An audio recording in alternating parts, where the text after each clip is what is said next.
Hey everyone, how's it going? We are back again. It's the fourth day of the current trading week. So for me, this will be my final video for the week as I have met my targets, and also I see that prices at key places where it looks to be reversing such and such. So let's just touch on the video previously. So basically, what I basically projected was the completion of the head and shoulder formation, right? So as you can see, price has completed the inverse head and shoulder formation for the dollar. And if you were fortunate enough to catch this move, it means that you caught some pretty nice sell setups on USD corresponding pairs. So if you can just see from this chart layout, for me, we have completed the third to fourth swing point.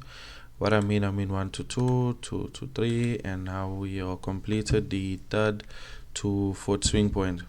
So from here, it's all gonna depend on what is the plan for next. So basically, with a setup like this, we would look for the fourth to fifth swing point, meaning fourth to fifth swing point. But price could also break out and just basically keep on breaking higher, right? So always trade within the pattern. So unless we see some sort of bearish confluence that will make us look to enter short on dollar, meaning if we get in head and shoulder formation, or we get a double top and then a push down and then another correction and then to the downside, that's only when we'll be really interested in taking these sales. But other than that, for me, my job is done. I have met my targets. So just to recap for the week, so basically this played out quite well.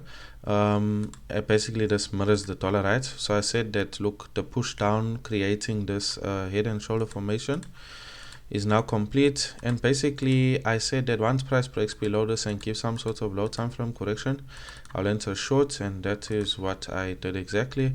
So I entered a short trade around this area right here, and I had my stop loss just above this key zone, and my target was initially first this zone right here, and price is now currently below the zone. So we are still having a short bias on Euro USD. What I mean about that is we had an impulse to the downside. This is now potentially the correction that is forming to correct this impulse. So if the price can break below this previous low, we can then look for more short entries, right? Even though it might not be highly it might not happen because the dollar is at a key resistance zone, but it's also possible that it could happen. So if you caught these Euro USD sales, well done. GU also, well done if you caught this move. I called this out quite nicely. If you recall, I said that we were below the neckline, and once we're below the neckline, we form some sort of correction. As you can see, we form some sort of correction right here.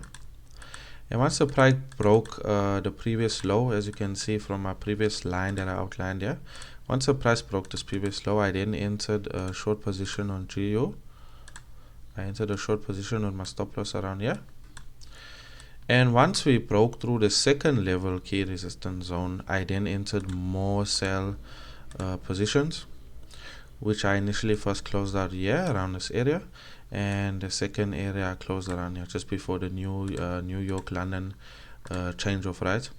So for me, I'm not really gonna overanalyze GU, and that is because currently we have just been selling and we could be at a point for reversal.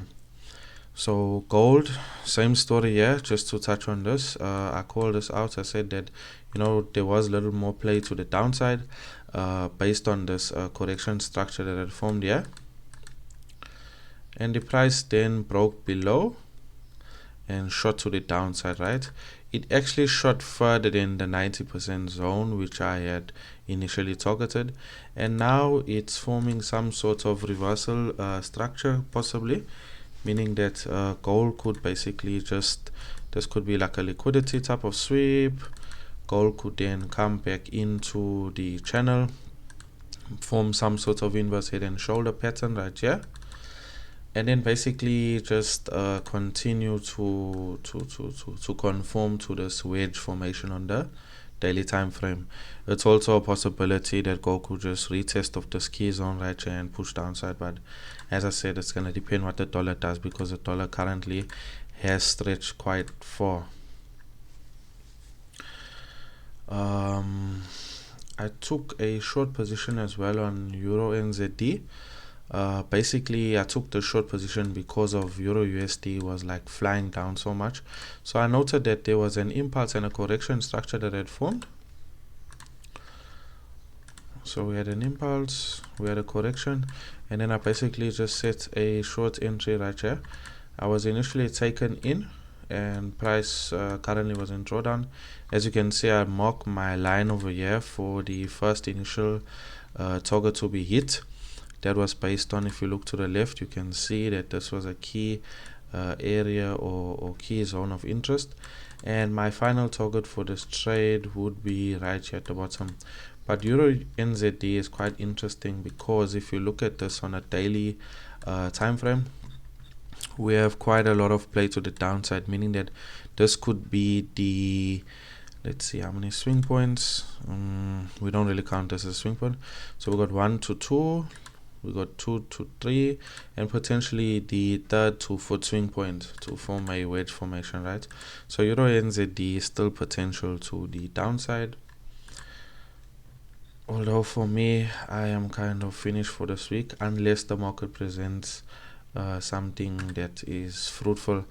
Okay, US 30, spoke about this. I said that US 30 could just basically continue to the downside based off the rejection from the shoulder, the neckline, and now price is forming some sort of like a correction wedge per se.